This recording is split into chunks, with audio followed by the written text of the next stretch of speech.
Of the three possible teams ASU can play in the Big 12 title game, Iowa State is the most realistic and the most threatening.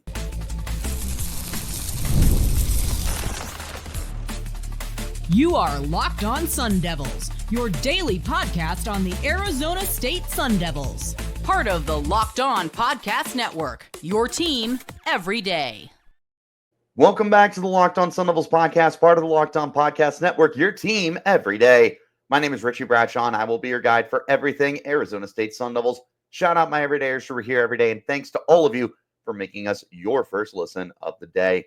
Today's episode is brought to you by FanDuel. New customers place a $5 bet and get started with $150 in bonus bets if your first bet of $5 wins. Visit FanDuel.com to get started. Ladies and gentlemen, welcome back to Locked On Sun Devils. And today, we're going to have a fun conversation. ASU is one game away from going to the Big 12 title game. It's pretty crazy. Now, of course, they still got to win the game, which is in Tucson against Arizona for this year's Territorial Cup. We will be having our game day preview tomorrow since the game kicks off Saturday at 1:30. Keep an eye on that tomorrow, and there's a surprise for you guys tomorrow as well. So where you get your shows, turn those notifications on, and you'll get the update as soon as it's available to you.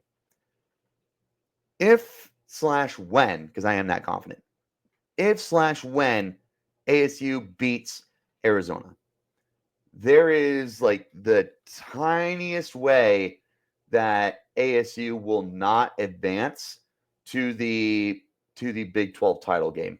I'm pulling it up right now. It is like super obscure. So basically, the only way ASU would not get in is if BYU loses, Texas Tech, Baylor, and Cincinnati win. Pretty much any other combination, ASU is advancing unless they lose, obviously. From there are three teams that you are likely to see: Iowa State, Colorado, and BYU.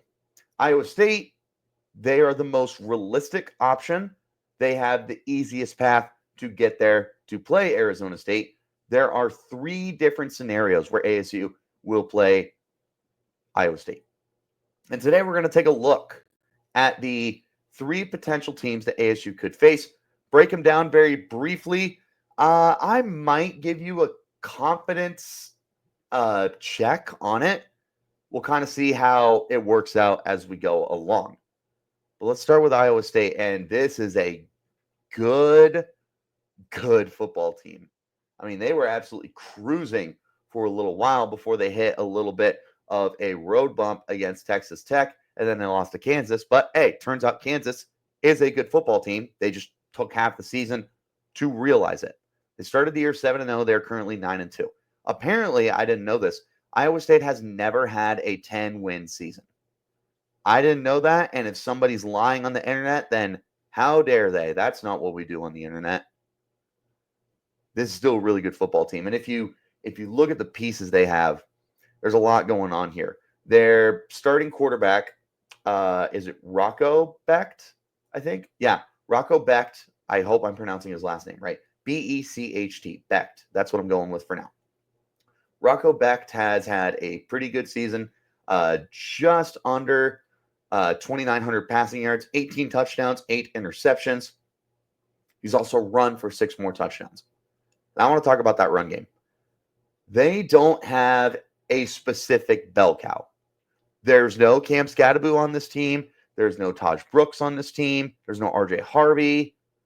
Instead, they've got a collection of guys. There are 3 running backs on this team with 85 or more carries. 85 or more. In fact, their lead guy is only 112 carries. So, I mean, this is a very split backfield. Not quite 50-50-50, which doesn't make sense anyways. But this is a backfield that everyone gets a touch. All 3 of these guys each have a run of at least 51 yards. Your leading rusher is Carson Hansen with 11 touchdowns on the year, 560 yards.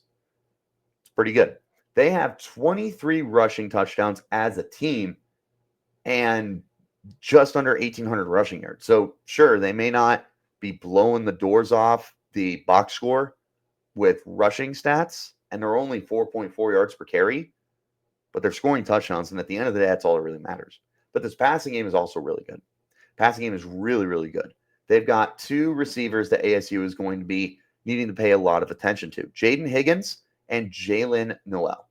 Jaden Higgins, 77 catches, 1,015 yards, 8 touchdowns. Jalen Noel, 61 catches, 976 yards, 5 touchdowns. Now, after them, it's almost non-existent.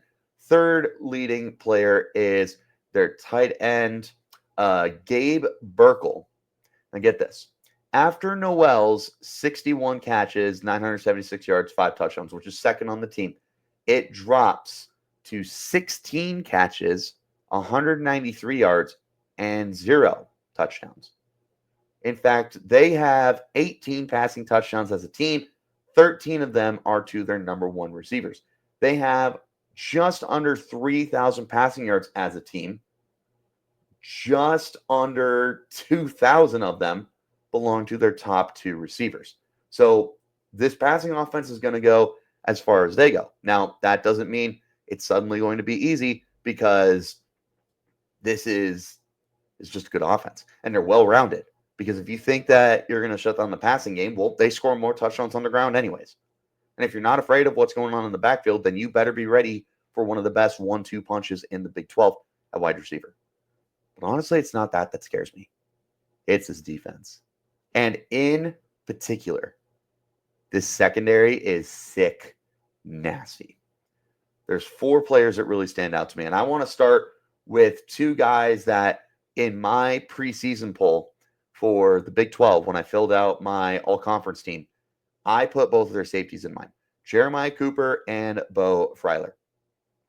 Looks like a pretty good decision from me, because Jeremiah Cooper and Bo Freiler are both guys who are probably going to end up on that final, maybe not first team, but they're going to be all conference players for sure. Jeremiah Cooper, 41 tackles, 2 interceptions, 5 passes deflected. Bo Freiler, 67 tackles, 2 interceptions, 2 defended passes. They're studs. And at the safety spot, they just patrol the back end. Nothing gets behind them. This is a elite secondary and a really good passing defense. They've also got some really good corners as well. You've got Jontez Williams leads the team with 4 interceptions. By the way, this team has 14 interceptions. Not too shabby. That's 1 a game. That's nothing to overlook. This is a good passing defense. Because if you're not able to throw on them, then the chances are, or let me walk that back. If you're not, never mind. I can't think of what I'm trying to say. I was moving all day. I'm exhausted. And then Darian Porter, excuse me. He's a 6'4" corner, and he is getting a lot of NFL draft hype recently.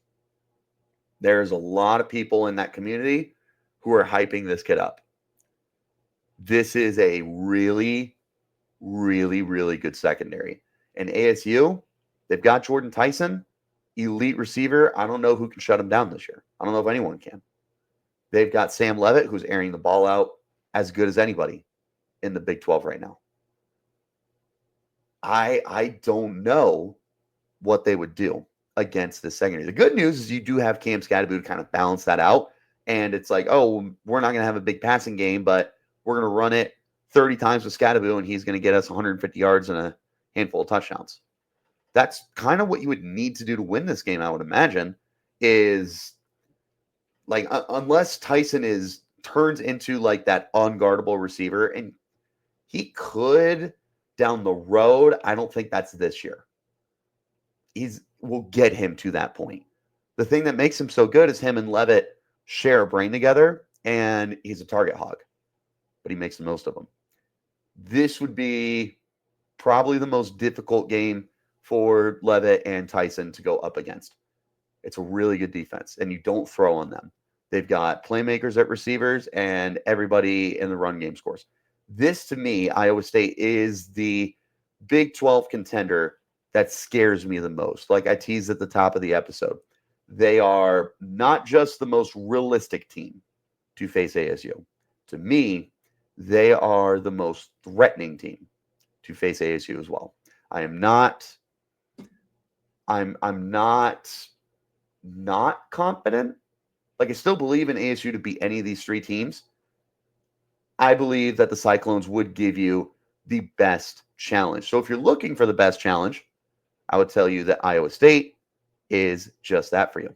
If you're looking for a game that's going to get a lot of attention, media spotlight, and who knows, maybe some kind of primetime slot, then you're going to like the next thing we talk about, the Colorado Buffs. They're coming up next. This is the Locked On Sun Devils podcast, part of the Locked On Podcast Network. Your team every day. Let me talk to you about our friends at FanDuel and get ready to tackle the NFL action with the number one sportsbook and friend of the Locked On Podcast Network, FanDuel. Right now, new customers, you bet $5, you will get $150 back in bonus bets if that $5 bet wins. And good news, you can place on anything. That can be a money line, a prop bet for a player. It can be a spread, whatever you want. If you want to do a live bet, you're in even more luck because FanDuel on their app has everything you need to place live bets on the NFL all in one place. So you get a hunch in the middle of the game. You feel you know that something's going to happen.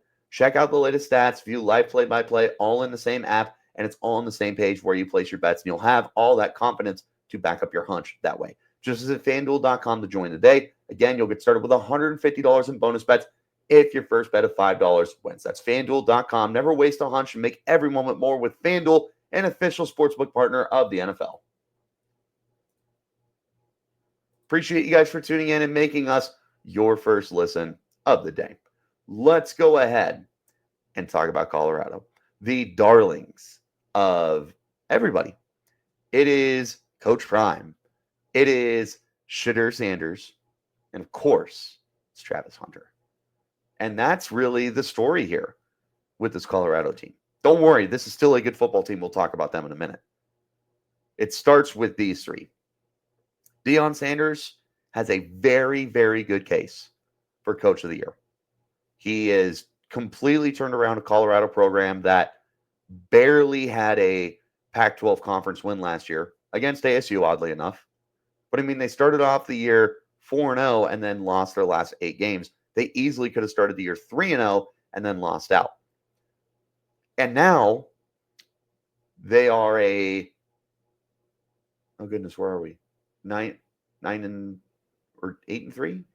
8-3? Goodness, I should have this. Yeah, 8-3. Okay. They are an 8-3 football team. The good news is they only have 2 losses in conference play, which is what keeps them on the same level with ASU, Iowa State, and BYU, who are all 9-2 football teams. The other loss that Colorado has was to Nebraska. That was also week 2 of the season, so you know a lot of teams are going to get that benefit of the doubt. Deion is a good case for Coach of the Year. Shedeur Sanders, I am a bit of an NFL draft nut myself. I actually do some mock drafts over on Sports Illustrated for the Arizona Cardinals page. Arizona Cardinals on SI, so if you guys are ever bored and want to make fun of me for my mock drafts, check those out. It's a lot of fun. But I've been going back and forth between him and Cam Ward for a little while now. And as of today, I would say Shedeur is quarterback 1. I think there's just way more polish with him. I don't know if I would say there's more upside because Cam Ward is just ridiculous, but I would feel a little bit safer with Shedeur. They're both gunslingers, but Shedeur is not nearly as risky as Cam Ward is. Now, he has turned the ball over more this year, 7 interceptions. That's still pretty darn safe for him. And neither of them are elite runners. Shedeur actually has positive yards this year, 15 yards on 81 carries, of course. Nothing outstanding, but you also got to take into account all the sack yards. He's just not big of a runner, and that's fine when he's got the arm to be able to do anything else that he wants. Then you got to factor in that they have Travis Hunter, the two-way superstar, Mr. plays all the snaps, Mr. number 1 receiver, Mr. number 1 corner, Mr. Heisman Trophy frontrunner. If there is a man to be feared in college football, Travis Hunter is near the top, if not at the top. This dude is legit. He plays great football. There's a reason that some people value him as like the number one overall pick in next year's draft. And it doesn't matter where you play him because he's a very good receiver or he's a very good corner. Pick your poison. He's going to do some damage to you. Over 1,000 receiving yards on the year with 11 touchdowns. He also has managed to haul in 3 interceptions, which leads the team with 9 pass breakups as well. He is a good football player. You can say whatever you want because I know the discourse is like, oh, well, he's just a snap count guy and he's not an elite receiver. He's not an elite corner. Disagree with you on the corner part for sure.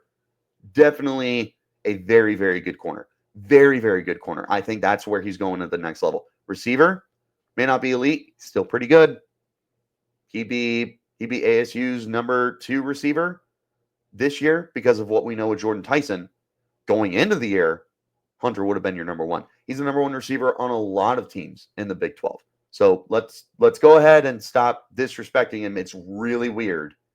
Like I understand the Heisman discourse when it comes to Travis Hunter, but like we're really overthinking it. He's still a really good football player, and he's the guy that would be the one to highlight for ASU against Colorado because it's like, well, you got to worry about them on both sides of the field when they're on offense.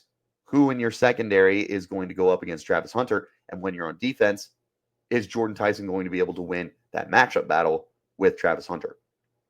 Now, the one thing that's really underrated about this team, actually, before we get that far, there is no run game at all. This is one of the worst rushing teams in college football.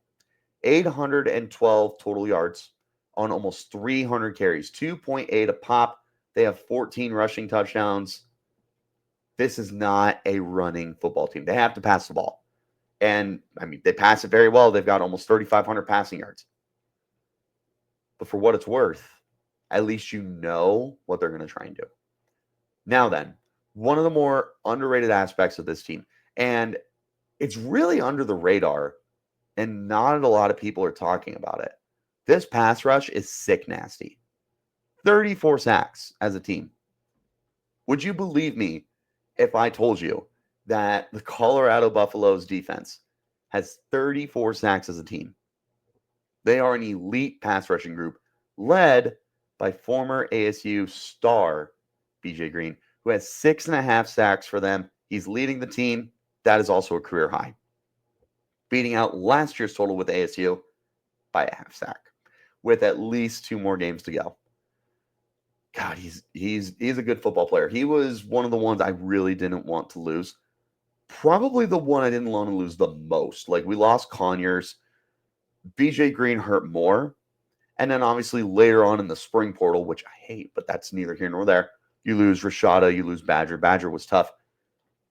All things considered, I think BJ Green was the one that hit me the most. But it's not just him that's producing for the Buffs. There are 5 other players who have at least 3 sacks for them right now.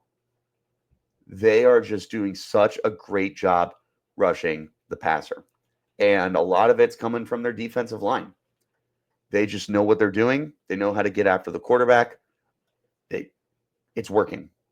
And it's what has really turned them around into what Dan Lanning called them last year, a social media team, to now a legitimate contender.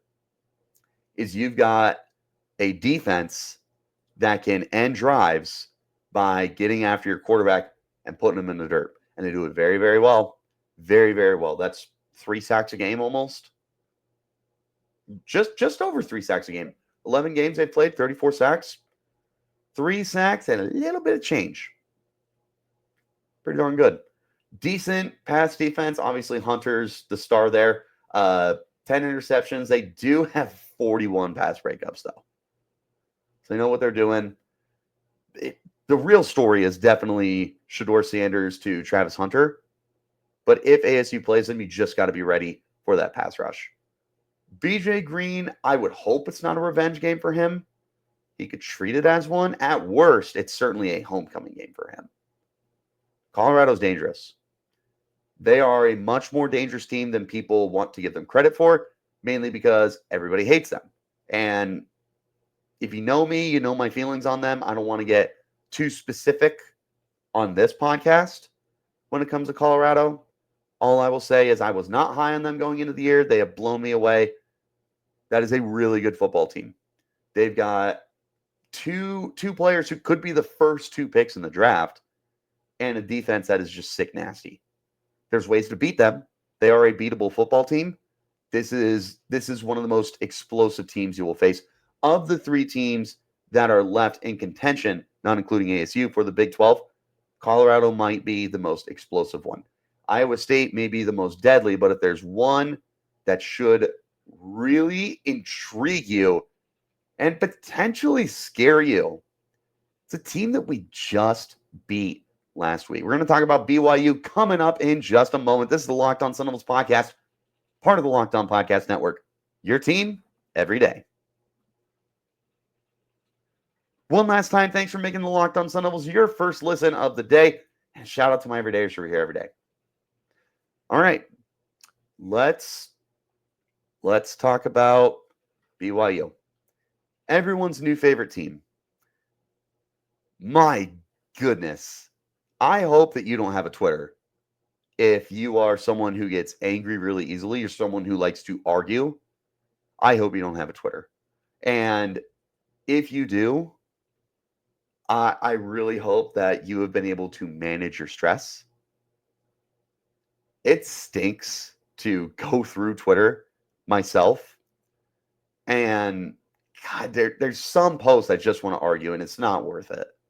It's just not worth it. I'd rather sit down and complain here with you guys. Speaking of complaining, BYU does a lot of complaining. Oh, they sure do. They are still in my comments. They are still upset. Just a friendly reminder, you can be as mad as you want. You can say what you want about Kenny Dillingham. You can say the terrible things that you have said about Cam Scattaboo. And quite frankly, the one comment I saw, you should be ashamed of. You know who you are. That disgusting. I won't say what it is because it's not worth continuing to get angry over, but there's been some horrible things said from BYU.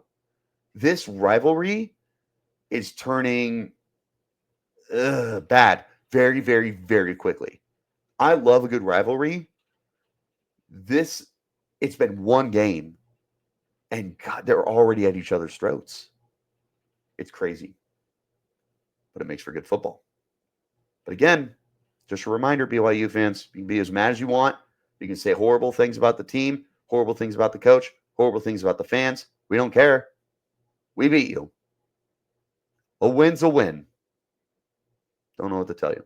By the way, ASU is in first over BYU right now. If the season ended today, ASU is in first place of the conference. Just a friendly reminder for people that want to deny that, we're in first. Just so you know. BYU. We knew this was a good team. We got to see firsthand that this is a good team. We also knew this is a flawed team. We got to see firsthand that this team has flaws. They're not a perfect team.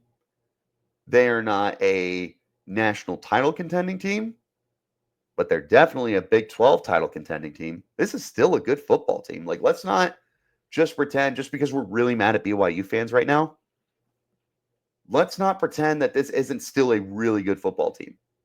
I encourage BYU to do the same thing. You can be mad at us all you want. You still need to give us our roses. We are a good football team. That's why we beat you. These are 2 good football teams.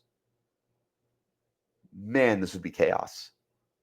If ASU and BYU met back up in the conference championship, this would be ratings galore for Big 12 fans. I would really hope that the national media would pick up on it too. If they don't, you better believe that every single fan base of a Big 12 team is going to tune into this game. There is a lot of hate being spread between the fan bases. I can't imagine the players are very happy with each other either. For what it's worth, I love Kalani Sitake. I will go to war for Kalani Sitake, one of my favorite head coaches in college football. He was one of my favorites before last week. I walked away from that game having even more respect for him. Phenomenal person. Also will be contending for Coach of the Year, and he should. BYU, if they're nothing else, right? You don't have to call them the most talented team on the field. You don't have to call them the best team in the conference. There's a lot of things you don't have to call them. One of the things you do have to call them is a competent football team. This is a football team that plays with an edge. They are out to prove something. There's blood in the water with this team. They don't care. They don't care how many NFL players are on your team.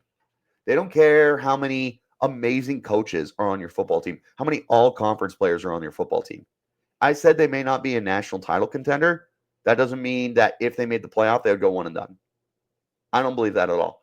In fact, I don't believe any team from the Big 12 will go one and done in the playoff. It's four good teams, if not great teams. They all have their flaws. BYU, I said this going into last week, I'm going to double down. You look at this team, there's not like some superstar. There is no Travis Hunter. There is no Cam Scadaboo. There is no Jeremiah Cooper. They don't have that kind of level of superstar. They don't need it. They don't need it because everyone on that team plays really good, sound football. They all do their assignment, and that's what makes them deadly. That's the reason that they were able to come back against Arizona State. I'm 100% of the proponent that ASU let off the gas and they allowed BYU to get back in the game. BYU still has to make the plays. BYU still has to execute in order to get back into that game. ASU, they let off the gas against Wyoming. They put their backups in. I didn't see Wyoming storming back. That's not how it works. ASU can take their foot off the gas against anyone. There's got to be a drive and a motivation and a determination from the opponent to want to come back. And BYU had it. They had that fire in their heart, and they so badly wanted to win that game. They had a chance, and ASU gave them that chance. So ASU can't let that happen again. If ASU faces BYU in the Big 12 championship game, it's going to be an ugly game. I will tell you flat out, it's going to be an ugly football game. I would not call it duel in the desert, territorial cup kind of dirty, violent hatred. Probably number 2. You've played one game against BYU in the Big 12. They might be your second biggest rival. It's insane how quickly things took off for ASU and BYU.